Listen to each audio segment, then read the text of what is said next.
This is the In Context podcast with your host, Karin von Hippel.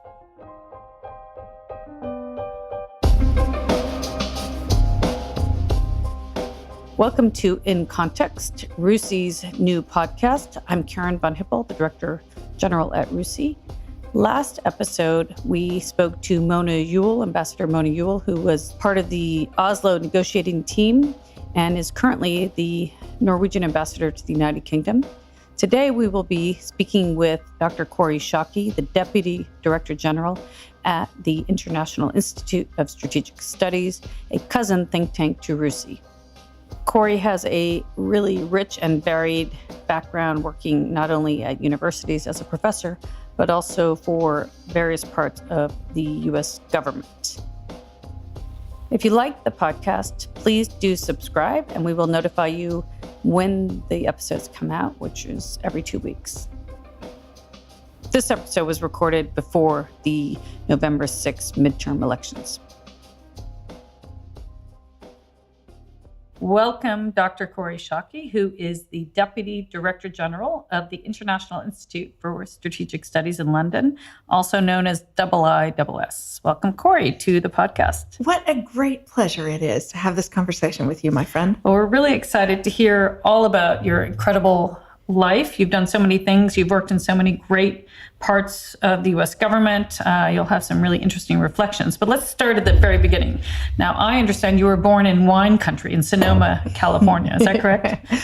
I grew up in Sonoma, California. I was actually born on Williams Air Force Base in Chandler, Arizona, when my dad was going through Air Force flight school. That's right. He ended up being a Pan Am pilot, right? That's right. It's so iconic, isn't it? Those blue bags that people carried around. So you didn't start drinking wine at an early age? No, I guess not. We moved to Sonoma when I was 5. Okay. But it is an incredibly beautiful place if anyone has not been there. You have a brother and a sister. Your sister is younger than you, and your brother is older. That's right. My sister is 8 years younger. My brother's a year older. Right. And your sister is famous because the two of you represent different sides of the U.S. political spectrum, right? She worked for Michelle Obama and was on Hillary Clinton's staff as her communications director or deputy director. It's true. I am not even the best strategist in my own family. But then you, of course, worked for a number of Republicans. So somehow you managed to stay friends despite being on different ends of the spectrum. Yeah, it's true. You know, my sister is what everyone should hope their political opposition is. She's principled. She's big-hearted. She cares desperately about the good of the country. And so the fact that she sees different ways to achieve that than me is hardly difficult to bridge. Yes, and presumably you can compare notes and things. Now, I gather you both voted for the same person in the last For election. the first time this time. For the first time. You both voted for Hillary, yes, because you're not a Trump supporter. You're one of the never-Trumpers, right? You signed that letter. It is true. I signed both of the letters trying to urge the American public to appreciate that Donald Trump was unfit for the presidency. And I'm serenely unrepentant of those views. Yes, circumstances have not changed your view. So, and now just one other interesting thing about your sister, then she's now at Instagram. Yeah, she's the communications director at which is Instagram. Really interesting. And what happened to your brother? He doesn't get any attention. I know. Among the many reasons Kurt Schake suffers for being my big brother, let's add to the fact that he always gets left out of the story. My terrific brother spent his career in the Air Force. Mm-hmm. He was first an Air Force pilot and then an academic. He taught at the Air Force Academy. He was the academic director of the Air War College as his last job before he retired from military service. And he now runs a veteran service organization based in Monterey. Oh, wow. Great. And then you went to Stanford undergrad and you did a PhD at the University of Maryland. Did you take a break in between your undergrad and graduate? No, I was one of those dreamy, impractical kids who didn't have any program for what they were going to do when they graduated from college. Sounds familiar, yes. And I had a year in between the two because I didn't know what I was going to do, and Condi Rice very nicely hired me as her research assistant. And it was the making of me. Condi never wrote the book that I did a bunch of research for, but the book was going to look at elite selection in the Soviet and American military. Oh, wow. What kinds of experiences do people have that are considered important judgment training for high-level positions? What are the jobs you have to have, the kinds of things they write about? So I spent the year reading everything the American military wrote about itself and comparing it to what their Soviet counterparts did. So this is the year between my undergraduate. This is when you met Condi Rice, and she was still a professor at Stanford. That's right. Wow, fascinating. And then, of course, as we all know, she went on to become National Security Advisor as well as the Secretary of State under George Bush. And you went back and worked for a number of those. In fact, your first job was at the Pentagon, right? Now, how did you get that job at the Pentagon? How did that happen? When I was a graduate student, I was a student of Tom Schelling's at Maryland, and he understood I was a flight risk. And I had, I think like a lot of reasonably smart kids who don't have a plan, I stayed in school because I didn't know what else to do. And Tom saw that both that was a bad reason for me to be in school, and second, that I was likely to jump ship to go work in the government first. Is that what he was worried about? Yeah. So he tried to lance that particular boil by helping me get a fellowship from the American Association for Advancement of Science that took academics, principally genuine scientists, not political scientists, and made them free to government for a year. And Jan Nolan was on the panel that selected me. She has been somebody who has created so many opportunities for so many people. And so I got a fellowship that made me free for a year. Condi had spent a year working in the Joint Staff. And so I talked my way into Colin Powell's Joint Staff, ended up in a fabulous job as the NATO desk officer in strategic plans and policy. I went to work there 2 weeks after Iraq invaded Kuwait in 1990. Wow, yeah. And had the great fun of helping put together the coalition that fought the 91 war. Wow. And I didn't grow up in a military family. I didn't know much about the American military before I went to work there.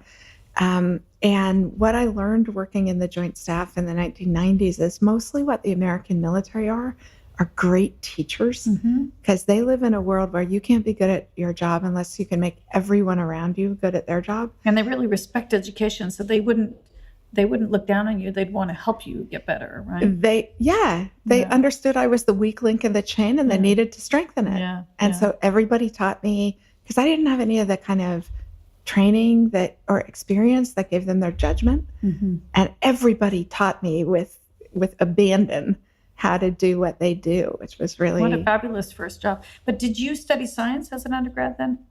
I did not. Oh. The reason I got the IIIS fellowship, my theory of the case is that it must have been a weak year for applicants, because the fellowship is actually designed for scientists to bring people... You were a political scientist, weren't you? Yeah. Which my father considers an oxymoron, because I am one of those as well. And then at Maryland, your PhDs in politics or comparative politics or...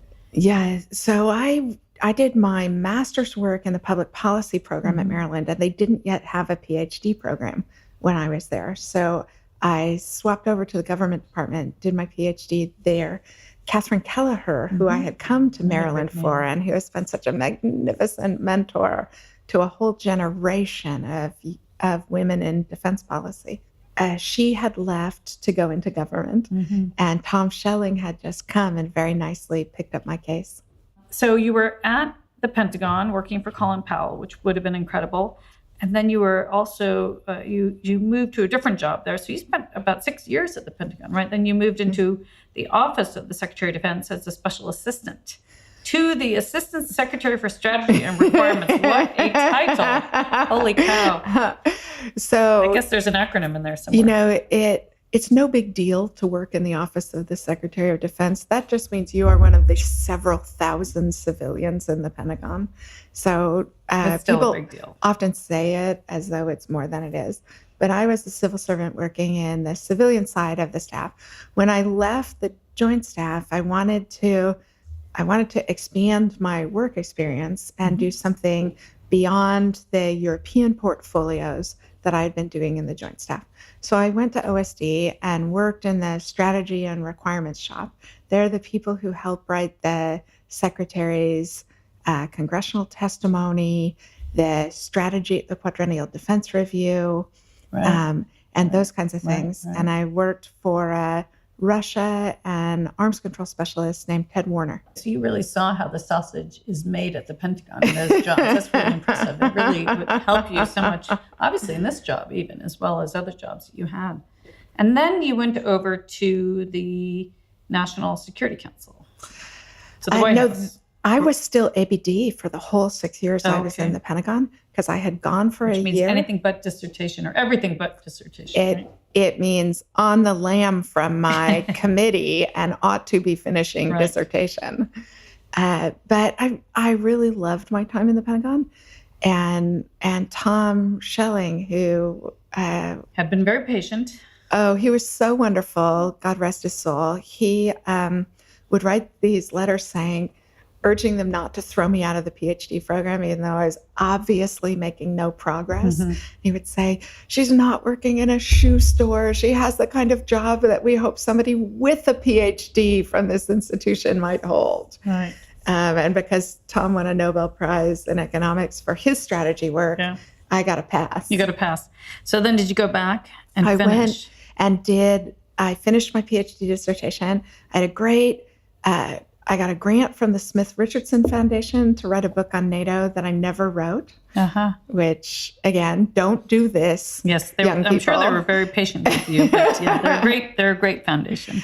They are a great foundation. And Maren Stromecki and the leadership team understood that I didn't write the book, because I actually went into government, and they were incredibly gracious when I admitted I wasn't going to get to the book.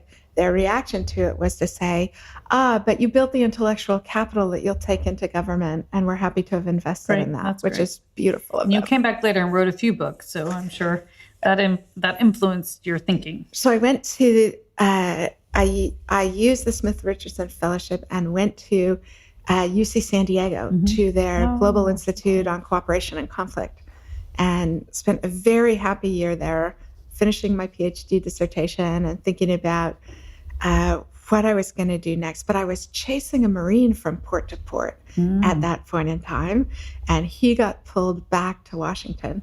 So I went back to Washington and went to NDU, to the institute there, and wrote a book on how nuclear-armed Iran would affect American policy in the Middle East. Wow, totally irrelevant to today. A couple other things. Had the fun of working for both Hans Binnendijk and Steve Cambone. Wow. And then went to the NSC after September 11th. Okay, so it was sort of a little bit of a roundabout path, but you got there eventually. And then you worked during Bush's first term, President George W. Bush's first term, responsible for interagency coordination for long-term defense planning and coalition maintenance issues and other trips off the tongue. That is the proof that I spent 6 years in the Pentagon, that something so impenetrable could be written about me. So tell us about that experience. Having worked in the White House, having myself worked in the government, you see how stressful it is. Long hours, and people get a little bit anxious, let's just say. Yeah, so I went to work on the NSC in the defense shop after September 11th, and you're right, it was even more extraordinarily stressful time. My strongest impression, and it relates to how you get to the invasion of Iraq in 2003, it really shocked me how frightened people were after September 11th. And the more senior they were in the American government, the more personally they felt their failure not to have protected the country. And so I think the enormous perturbation of American policy that you see after September 11th, that that many people now question. Yeah. I myself question whether it wasn't detrimental to our long-term interests to have invested so heavily in that direction. But people were scared. Yeah, sure. They did not want to have to go back to Americans and say, we knew Saddam Hussein was a threat for the last 10 years. We not only fought a war against him once, we kept a third of his country. We've had continuous military operations going on there to protect Iraqis from him. He not only has chemical weapons, he not only used them against Iran, he used them against his own people. We could have done more to protect you, but we didn't. But of course, it had nothing to do with 9/11, though. It did not have anything to do with the attack on the United States in 9/11, but it had a lot to do with the risk tolerance of the leadership in the aftermath of it. And I actually was really surprised by that when I went to work. I worked for an outstanding American civil servant, Franklin C. Miller, who was the senior director for defense. I had worked for and with him a couple of times in the Pentagon. And among the many great things about Frank Miller is that our job was crummy, right? Like it was hard work every single day. The consequences felt severe for being wrong because Americans were in harm's way. And our allies were contributing enormous amounts of confidence in us to be right and giving us their children on the line as well. But also the internecine warfare in the first Bush administration was just a daily wearying Sisyphean task to get the Defense Department and the State Department. That's where the battle lines were drawn. Either or both of them to carry out the president's guidance. Yeah, it's interesting. It was just a struggle the whole time. And one of the lovely things about Frank was he kept a good bottle of scotch in his desk. And whenever he was about to task me to do something miserable that was going to take forever and be completely unsatisfying, I could tell that moment was coming because he would walk in the door with a bottle of scotch and 2 glasses and say, so before I tell you what's next, let's just have a drink. Right. Well, those battles between state and the Pentagon were still there when I was there. So obviously they're very long-standing, different perspectives, although they do obviously work together very well at times, but there's certainly a bit of fratricide. People, especially people who come out of the defense area, very often want to come up with a Goldwater Nichols for the American government to make the agencies work seamlessly in coordination. More coordination, and more what meetings. That always forgets, as you know so well, Karen, we're a government created by people who don't want government to work well, right? Like that's what checks and balances are all about. Right. And so you can never structure a system so contrary to the political culture of the country. But I guess you decided then to understand how the other half worked. So you went to the State Department next for your next job. Is that what happened? How long did you last in the White House? 2 years? Almost 5 years. 5 years. Wow. Not a lot of sleep in 5 years. Yeah, it's pretty impressive. And then you went straight to state. No, I went to the Hoover Institution you at took a bit of a Stanford, break. and I went to West Point. Okay, and you did a bit of teaching. Yeah, I had see. the Bradley Chair in the Social Department at West Point, and it refreshed my heart after you need a bit of a break. 5 grueling what years. people may not know who've never been a political appointee is that most people don't last for more than 2 years. And so the fact that you had already done a significant period really was unusual. Took a break, but then you were a glutton for punishment and came back in for some more. How did that happen? Oh, it was Colin Powell when he went over to state. Did he call you up? So let's see. 2005, I went to Hoover and to West Point. So I went back to being a school teacher, wrote a book of essays about whether American dominance in the international order was likely to be transitory or whether the reasons for it were more enduring. So interesting. So you've been interested in that theme for a while, which we'll come back to when we talk about your second book. Or your second book, your most recent book. And then I came back into government because David Gordon, who was the head in policy planning, gave me the great privilege of being his deputy. Right. Interesting. So in 2007, I went to... Who was Secretary of State? Condi Rice. This is Condi Rice. Okay, good. So yeah, that's a very interesting office for those of you don't know what the policy planning office does, it can do many different things, right? I mean, it can say, this is what the State Department, what our foreign policy should be worried about for the next 5-10 years, or it can spend all of its time doing things that the secretary wants. It really depends on the secretary, doesn't it? Yeah, it does. There's sort of the secretary's in-house think tank. Yeah. And sometimes people do that job in the big ideas way. Sometimes they do it in the, we're going to force the institution to be responsive way. Sometimes they do it in the force the institution to adopt our different ideas. There are lots of different There are models lots of different ways. And it really depends on how the head of policy planning gets along with the principal, with the secretary.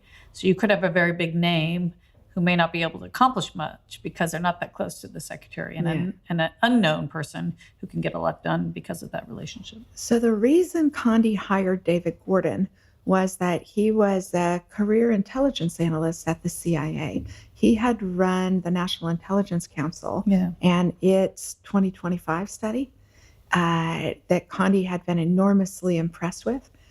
And so that's why she hired David to run her think tank. And he was so great at it because he wasn't afraid of ideas he didn't agree with. And so you didn't have the kind of self-censorship and the instruction to color inside the lines that so often leaches the interest out of in-house think tanks. Yes. No, I understand that. So you did that for about 2 years, right? Until the election. So I did it for a shorter period of time because I got poached by the McCain campaign to go to work as John's senior policy advisor. Yes, and may he rest in peace. And you were going this weekend to his funeral, and you were quite close to him, I understand, and an amazing leader. I mean, I know you've had a lot of amazing mentors in your life. You're very lucky to have had so many incredible bosses. And I guess you learn different things from each of them, don't you? I mean, I often think about what I've learned from so many bosses, but I haven't had the list that you have had. What do you think that you take, what do you feel that you still have from McCain inside you? What's so wonderful about John is that he knew he was a bad example, right? Like, he not only wasn't a perfect man, he didn't want to be. He let loose his temper. He could be extraordinarily abrasive. And if you said to him, there are a lot better examples than John McCain, he would agree with you. And then he would tell you to go be one. You know what? I don't know if you saw McChrystal had an op-ed in the New York Times, and there was a wonderful line about McCain when he said, I learned that I stand taller when the leader I follow or those around me reflect the kind of person I know I should be. I am best when those I follow make me better. Isn't that amazing?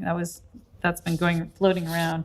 I really love that. And so McCain, we will all miss him. I think he was an amazing leader and bipartisan and really cared about national security. And really knew more about it than anyone, really. I pray I have the courage of my convictions as John had the courage of his convictions. He was an incredibly brave man and had just a fascinating life as well. The best thing about John was that when people knew about his heroism in captivity, they very often thought that was, a magnificence of strength. And that's actually not what it looked like to him. What he took away from his experience as a prisoner of war is that everyone has a breaking point, and that people rarely make brave choices when they're frightened. And it made him empathetic to people trying to do brave things. So he loved journalists, he loved missionaries, he loved human rights activists, he loved soldiers because he understood that they were struggling at doing what he also struggled at doing. Well, he didn't have a breaking point, though. I mean, he was very brave in that way. I mean, he didn't break. He didn't leave earlier when they found out his father was important. He stayed in until the bitter end. So, I mean, maybe he thinks he didn't break when maybe he would have, I don't know, a few more years he might have, but he certainly the most important thing showed fortitude. I think I took away from my time working for John was that I had always thought that you strengthen the core of the free world at its center, right? Like the countries that have achieved representative government and the rule of law and protection of minority rights, that was where to invest in. And John certainly did invest in that, as is demonstrated by so many wonderful voices arguing for naming the new NATO headquarters after him. Oh, well, I haven't heard that one. I've heard that they want to name the Russell Building. The former Secretaries General, Rasmussen, George Robertson, and Javier Solana are active for it. Tom Tugendhat, the Member of Parliament and head of the Foreign Affairs Committee here, is agitating for it. It's really beautiful, and John would love that. Yeah. But he also understood that wasn't enough, that it wasn't good enough to tell people struggling to change countries that they weren't perfect, that you had to stand up next to them and strengthen them and help make it easier for them to make brave choices. That's the most important thing I learned being in the arc of John's life. Wow. Well, may he rest in peace. And of course, you had to deal with Sarah Palin, or no, on that campaign? I did indeed have a couple of instances of that. I would say a couple of things in that context. The first is that people should remember that John was ahead in the polls until the financial crisis started. And John admitted that he didn't know much economics, which was characteristic of John, because it was a statement of fact. He didn't know much economics. Right. You could look at his resume, you know that. It is also true that the opposing candidate knew as little about economics as John Obama did. didn't have that experience. But John owned his limitations in a way that very few other politicians did. So the first thing is, in retrospect, Governor Palin looks like a bad choice. It's not that clear in real time.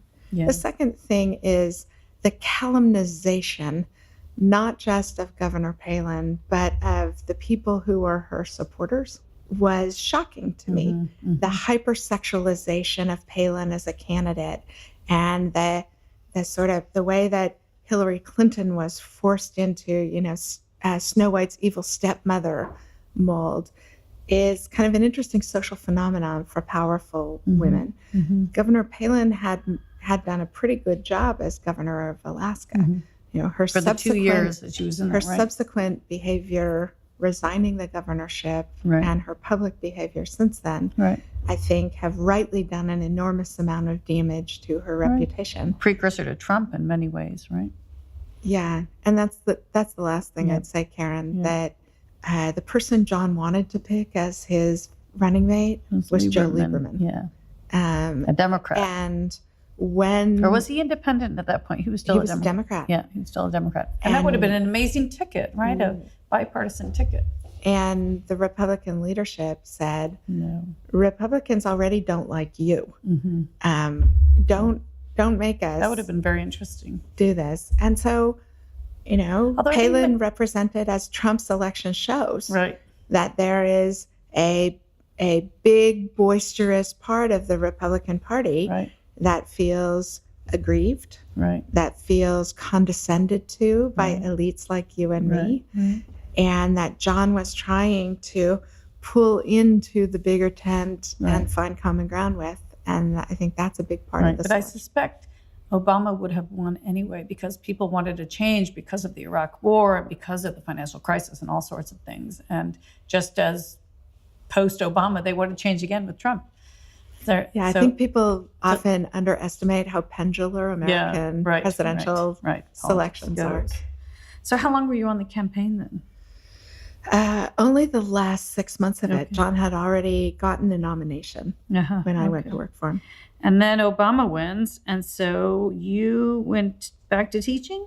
I did. I went back to the Hoover Institution at Stanford, back to my native land of California, and back to teaching at West Point. So I taught at West Point for another couple of years after that, before starting to teach at Stanford. You taught at a bunch of universities. I mean, at IISS, at Maryland, at West Point, at Stanford, National Defense University, as you mentioned. So lots of great institutions. I love being a school teacher. Yeah. Which one was your favorite? Or they were all different periods of your life, and so they meant something different, presumably. Yeah, and the students are very different at those different institutions. And so I can't quite compare them. But teaching at West Point when I left the White House was the one that sunk into my heart most, because not only was it revivifying for me, but it was also such a beautiful reminder about the kind of people who choose to be soldiers when the country's at war. Right. Now that's interesting. And it also, in a sense, was circular. It took you back a bit to your Pentagon days. So you're probably seeing even some people you might have worked with back then as students later. Yeah, that's right. So wait, we're jumping around a little bit, but I want to talk about your two books. Let's talk about your first book. I mean, you've written more than two books, but your more recent books in the last few years. The one you did with General Madison 2016 called Warriors and Citizens, which is focused on civilian military relations, both how the military is viewed by society, but also how the military itself sees its relationship with society. Is that correct? Is that how you describe it? Yeah. So what got us interested in this subject was the country had been at war for 15 years with a volunteer force that was never designed to fight without mobilizing reserves and engaging the rest of the nation. And there is a lot of anecdotal commentary by folks in the military about being, a Praetorian Guard of the Bacchanalia of American politics, Right. and suggestions that civil-military relations were deeply fraught in the United States. And we wanted to test whether that was true, because, of course, the plural of anecdote isn't data. And the last big survey of American attitudes about our military had been done by Peter Feaver and Dick Cohn and the Triangle Consortia of universities back in 1998. Wow. So we wanted to see, have 15 years at war change the relationship between the people fighting our wars and the broad public, which has been blessedly largely insulated from the consequences of those wars. So what did you learn? I mean, what were the big takeaways? Several big takeaways. First, our going-in hypothesis was that the relationship was very strong between civilians and the military, that to the extent there is a problem, it's between elites and the military. And that's actually not true. Elites, in particular policy elites, people who work in jobs where they can affect government decisions, or journalists who hold our government honest and accountable. Those people are the most informed, have some of the strongest, most positive attitudes about the American military, and in many ways are closer to it than the rest of society. Their children serve, they serve. That was really unexpected by us.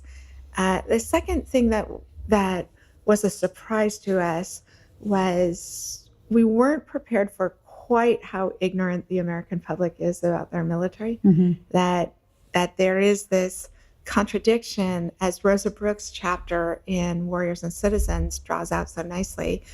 The public affection for the military is enormously widespread, but also very, very shallow, right? People can't come within a factor of 6 on the size of the United States Army. Right.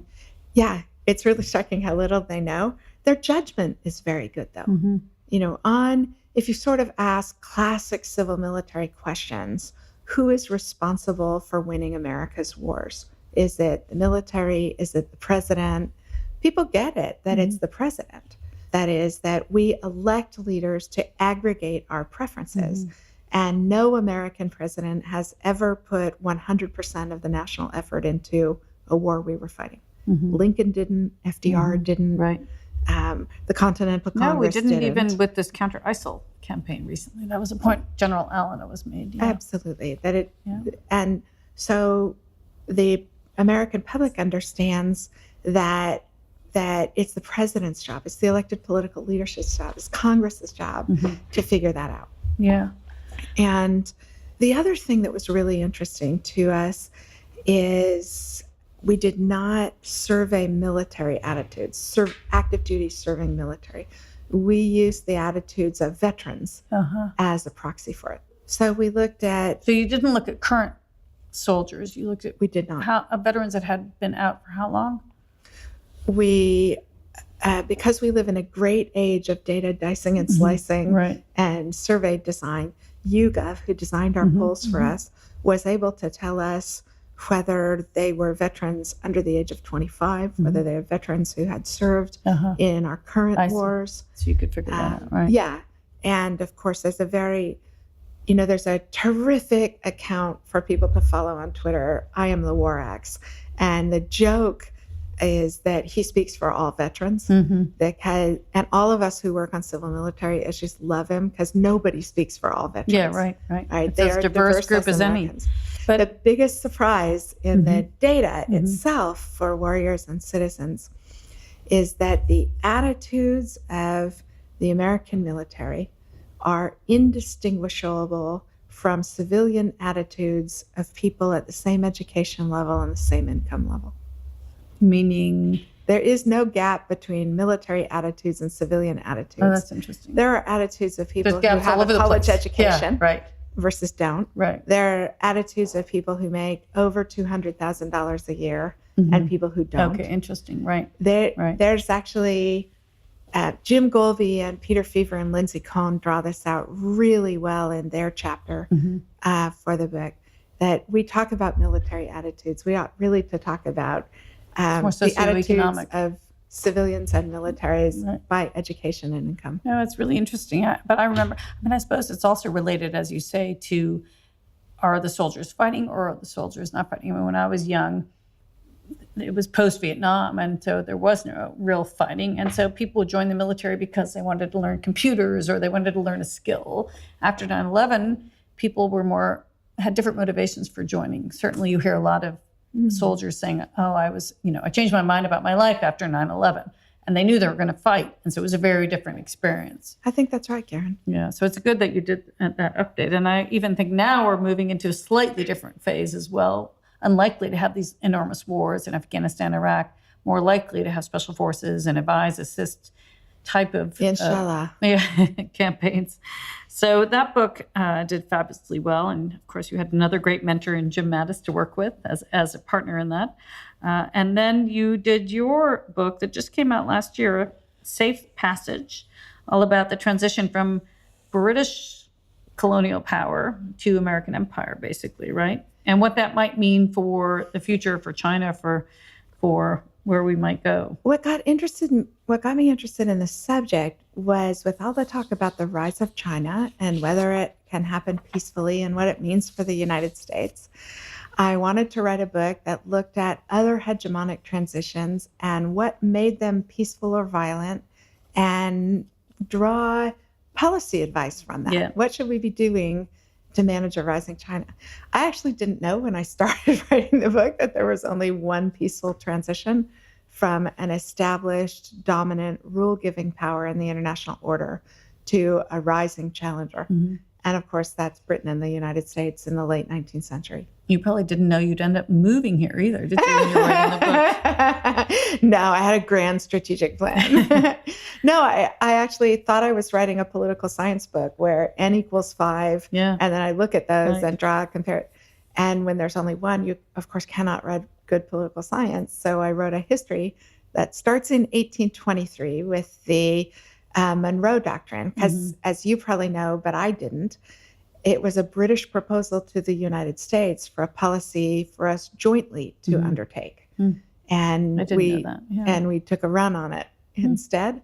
And so I looked at a series of inflection points where the United States was trying to change the rules, and Britain either forced our compliance, the Oregon boundary crisis in 1845, for example, or where the British made a choice to let us change the rules. The Venezuelan debt crisis of 1895 is my favorite obscure, beloved thing to just quell all the fun at any dinner party with. But in terms of lessons for today, because of course our concerns that Trump seems to be abandoning this rules-based order that the United States built that kept the U.S. safe, that kept the world safe. And so it couldn't be more timely, actually, your book. I very much wish that were not true. Yeah. But I agree with you that we have had American presidents who behaved recklessly before. We have had American presidents who took allies for granted and who gamed the system, right? We're the people who ruined the Bretton Woods financial arrangements. But we've never had an American president fundamentally hostile to the foundations of the liberal order. Hostile to the friends and warm to the autocratic rulers out there. It is quite extraordinary. And even the basic rules. Right. Somebody who doesn't believe that trade is good for everybody. Right. And somebody who doesn't believe that free countries all benefit when we band together to defend each other. Alliances are more than the bottom line or an accounting sheet. It's also about sacrifice. It's about fighting together. I mean, certainly in this country, over 500 people were killed in the Iraq War, and that was an American war, really. It was an American war of choice, and many, many more were injured. And it's upsetting when people just say, well, this is what you're paying, your percentage you're paying to NATO, and not recognizing all these other sacrifices and ways of contributing that other countries have.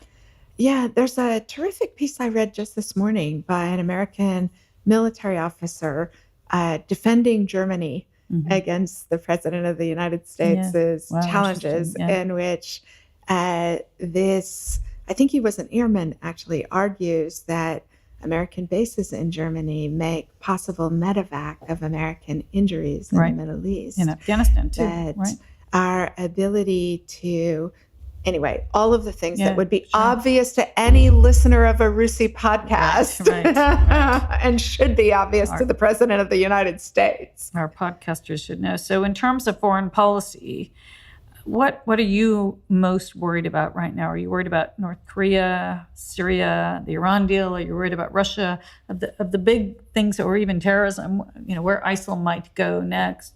What are you most worried about? And in terms of worried about the leadership, whether it's U.S. leadership, it's European, British leadership, or other, in terms of resolving these challenges? So I am most worried about the corrosion of the liberal order. Yeah, more than any specific issue. Yeah. That I believe I begin to see signs of America's friends hedging their bets against abandonment, against damaging action consciously taken by the United States. I love to see signs of America's allies banding together to uphold the order, the way that Canada, Japan, Australia, and Mexico are keeping the Trans-Pacific Trade Partnership afloat, hopefully until my own country comes to its senses, the way that France and Australia and Britain are doing a lot of good work on law of the sea issues. There's so much that's good that's going on, but I worry that my own country's choices not only are not celebrating that good work, but we are making it a requirement for preserving an order that we too have been enormous beneficiaries of. Right, and you would know more than most. So just two more questions, and I know I've kept you for a lot of time, and we're very grateful for your time. Now, one thing that I noticed when we were doing the research for this podcast, that you were profiled in Vogue magazine. Now, tell me about that. Indeed, I was profiled in Vogue because they wanted to profile my sister, and because I am her big sister. She was more comfortable doing that in conjunction with me. So you did it together, the two of you? Yeah, we did it together. And we'll have to make that a link attached to this podcast so others can see it. It was delightful to be able to brag about my terrific sister. And did they give you some wonderful clothes to wear? But they did. But I have to tell you that it was a slightly surreal experience because we went to a warehouse in Brooklyn for the photo shoot. And not at all what we were expecting this experience to be like. And, they spent a couple of hours doing our hair and makeup. But the joy of it was to celebrate the way in which in the Shaki tribe, we were raised to believe that people of good faith can differ on important things and both be right. And both be fabulous, smart as heck amazing people out there.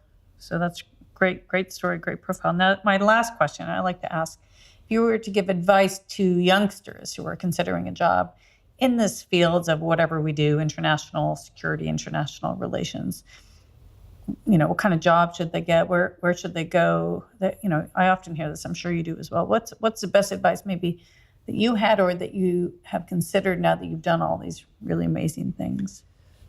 Most people don't wring nearly as much opportunity out of their 20s as they ought to.